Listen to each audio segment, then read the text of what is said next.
Hello everybody, and hello to this video tutorial about the Spring framework. This is one of the first Spring tutorials, and in this tutorial we are going to see what the dependency injection is. We are going to set up our first project, and we will see and understand what is the Spring Bean factory. My name is Nebojša Bačanin Đakula, professor at Singidunum University, Serbia. And this video is not for commercial purposes. This video is intended only for the students of Singidunum University. So, what is the Spring? The Spring framework is an application framework and inversion of control container for the Java platform. The framework's core features can be used by any Java application, but there are extensions for building web applications on top of the Java Enterprise Edition platform. The Spring framework is very powerful, and the Spring framework is open source. So Spring has many things to offer, and during the series of video tutorials we will see what the Spring has to offer, and then when we master up the Spring framework we are going to create Java web services in it.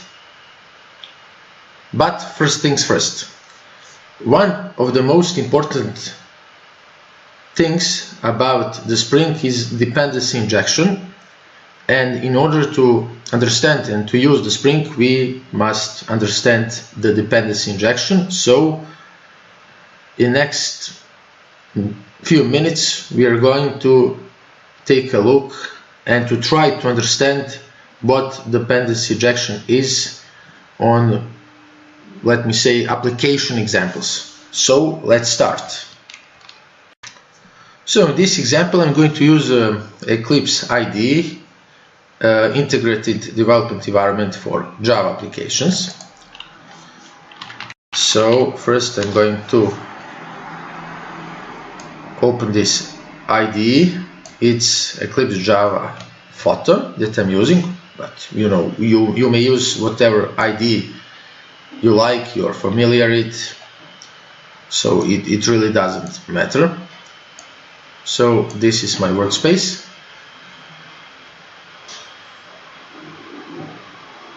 Okay, so let's wait till the Eclipse Photon launches. In this example we're going to create a very simple application, like drawing application. So here we go to the new Java project. Project name will be like drawing application. Okay, we'll use this version of Java. Okay.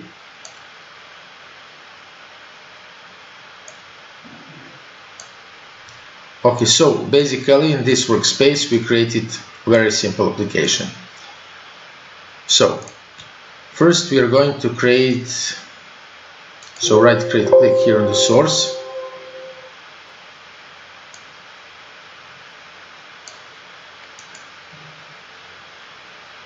New, and we're going to create a package. It's called con.singidunum. So new package con.singidunum, finish. And then in this package I'm going to create a very simple class called circle.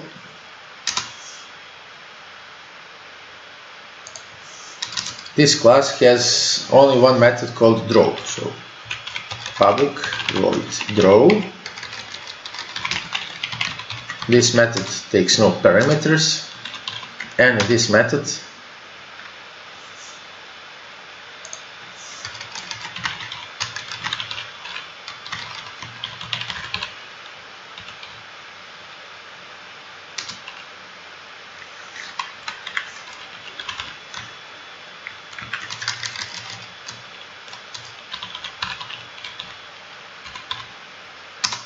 we're going to put some text like the circle is drawn. Okay, good. Also, I'm going to create a second simple class called, let me say, triangle. This class also has only one method.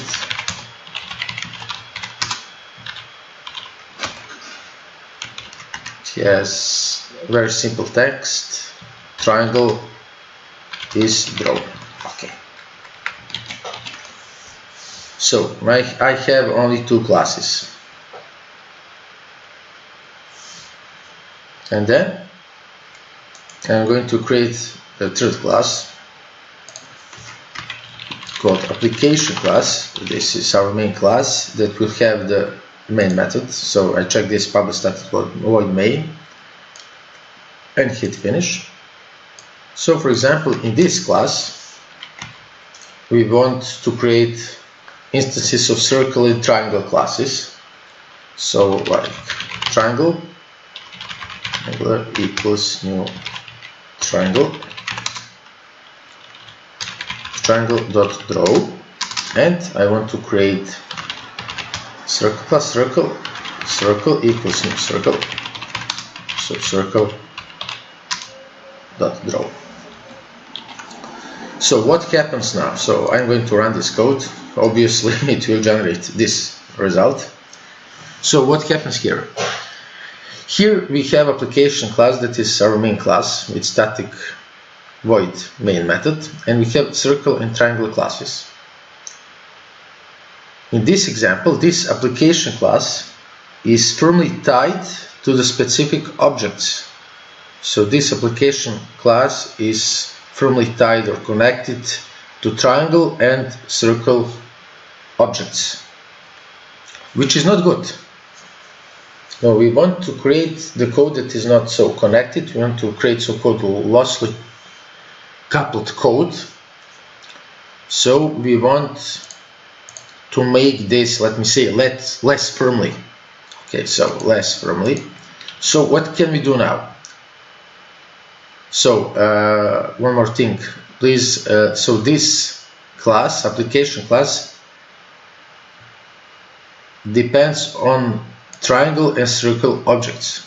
So this application class is said to be dependent class, while triangle and circle are dependencies. Okay, so this is dependent and these are dependencies. But we want to somehow eliminate this. So what could we do first? First, we can try to use polymorphism by using interfaces. So we could have an interface class like shape class, and then circle and triangle classes implement this interface. So we could use the parent class interface to execute the methods of the class, and then at the runtime we supply child classes and the methods of the child classes are executed. So we'll try to do like this. So I'm going to create interface in the same package, of course. Interface is called shape, and this interface will have only one method, signature method, draw. So all the classes that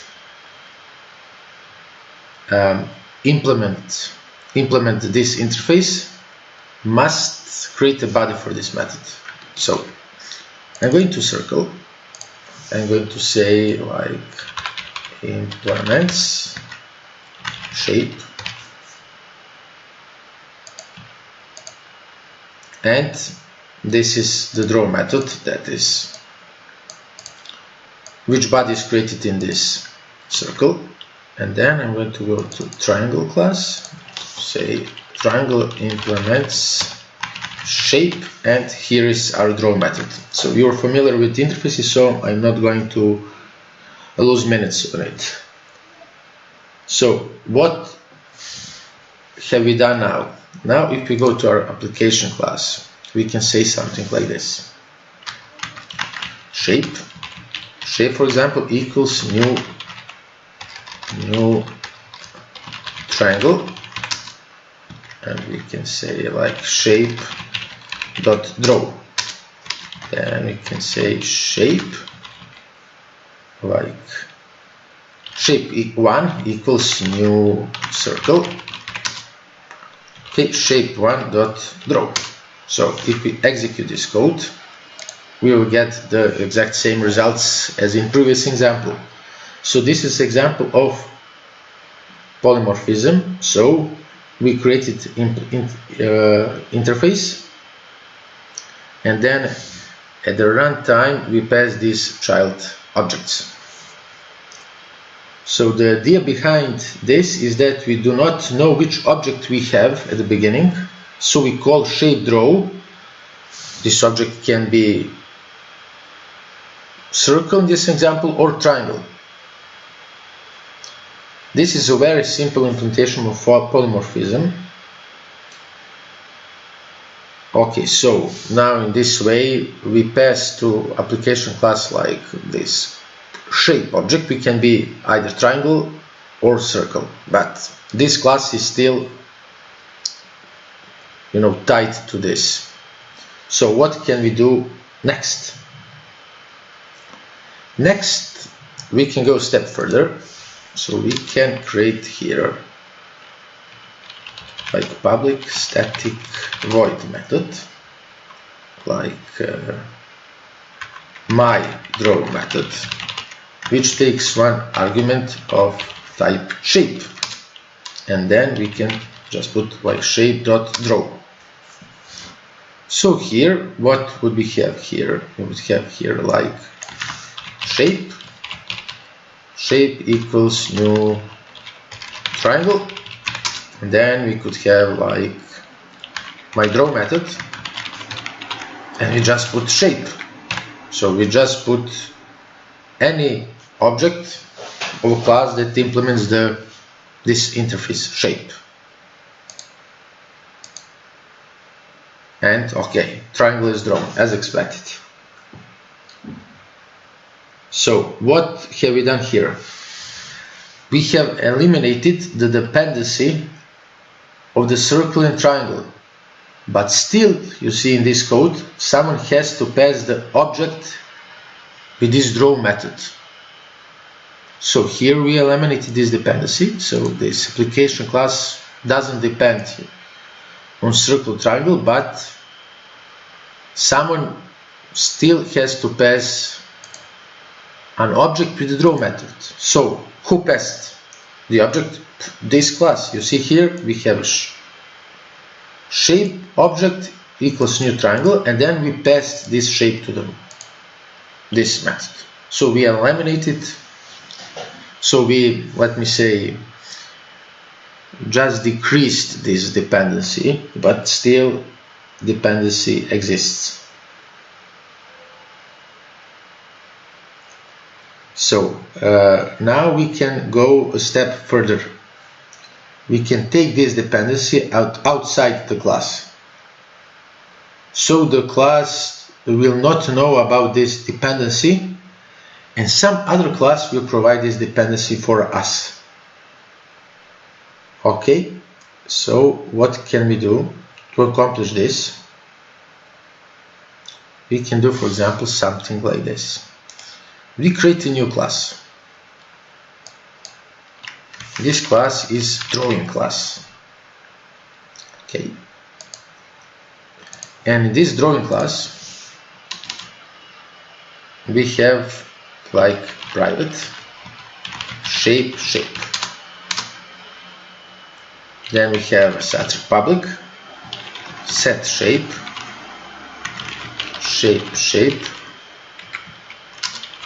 This not shape equals shape, but I forgot.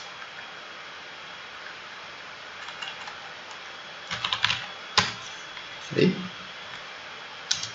Then we have this draw method, like public void draw shape, say like this dot shape dot draw. Okay, good. So what happens now?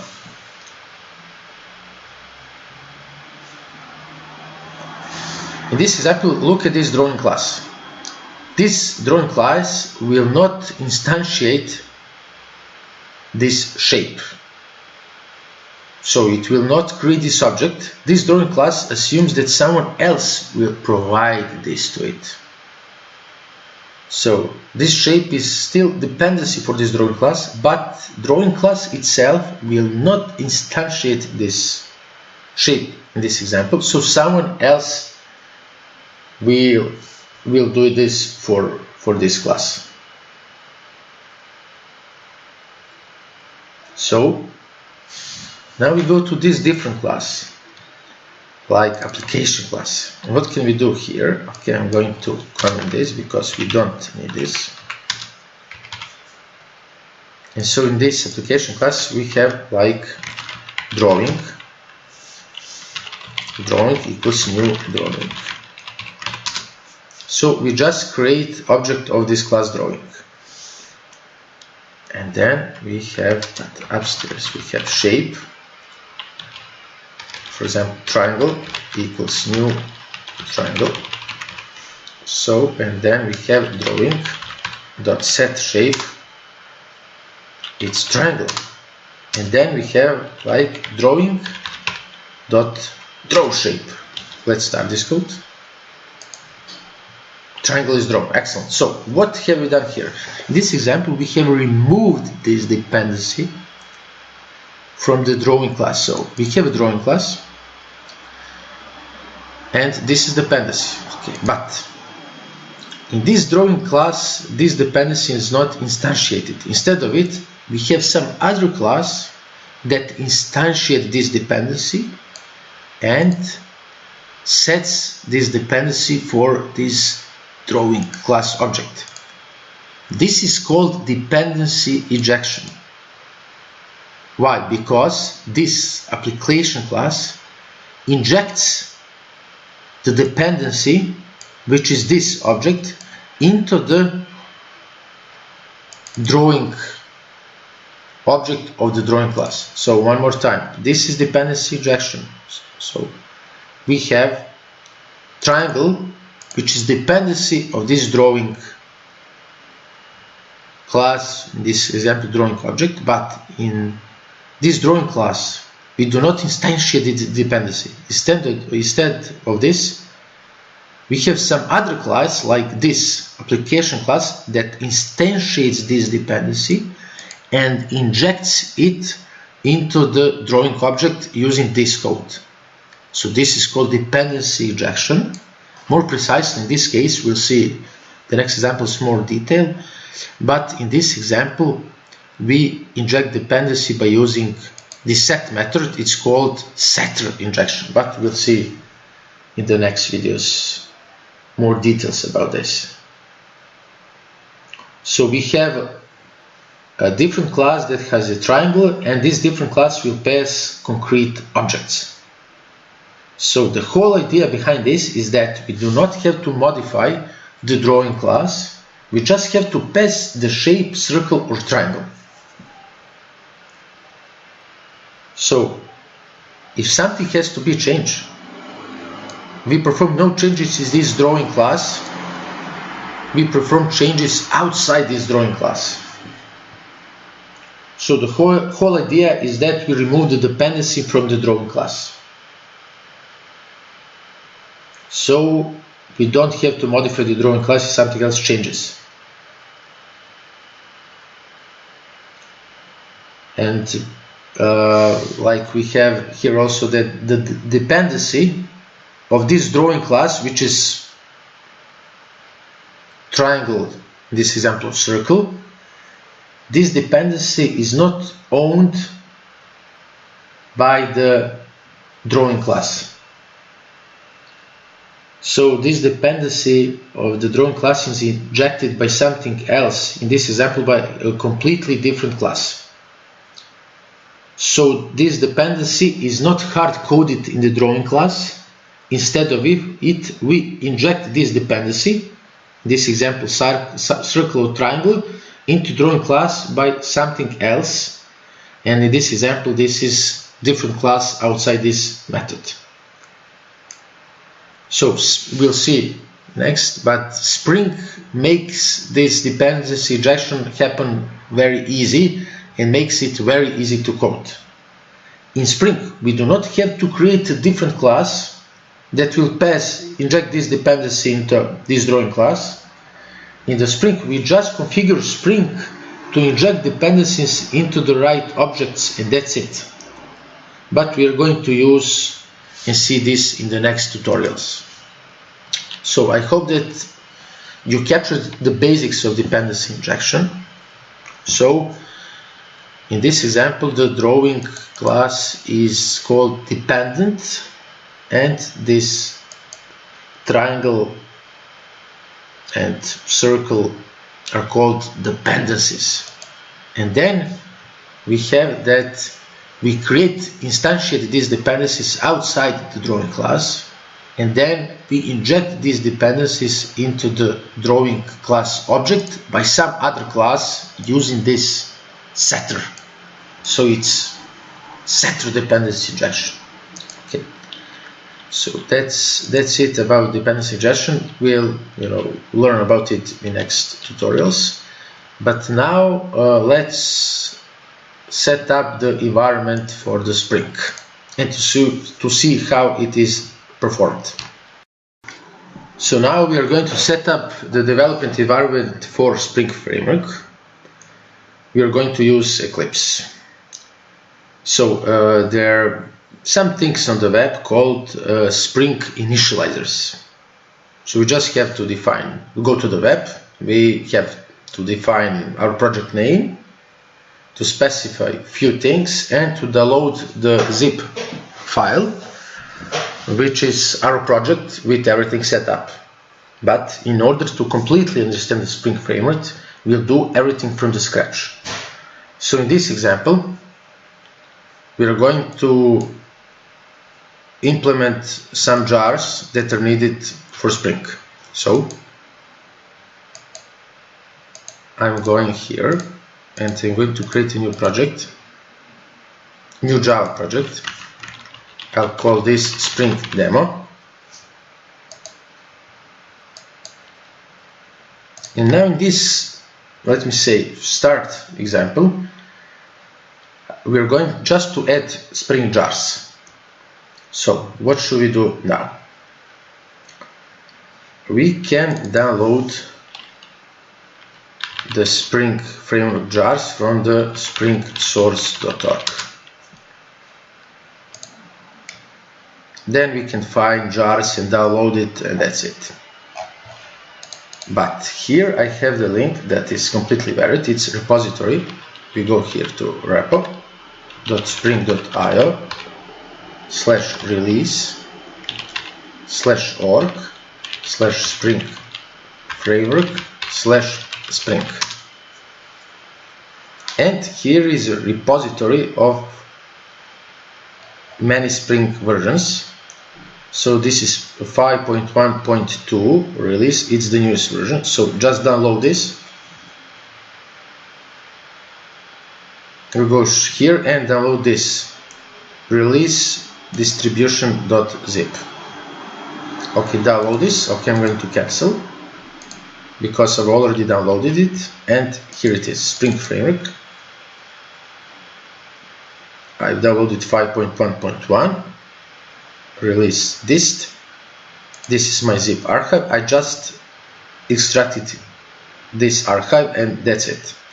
And here in libs folder we have jars that are needed for Spring to run. But besides this, for this startup Spring project, we have to download something else called Apache Commons logging. Also, we have some libraries here. So we go to this URL, commons.apache.org/proper/commons/loggings/download logging.cgi. And we want to download binaries for this. You know, there are many places on the web you can download both Spring and Apache Commons loggings, but this is only one place we can download. So I choose these binaries, and I'm going to download this zip archive. But also I've also downloaded it, and here it is. This is this archive, and this is this extracted version of this.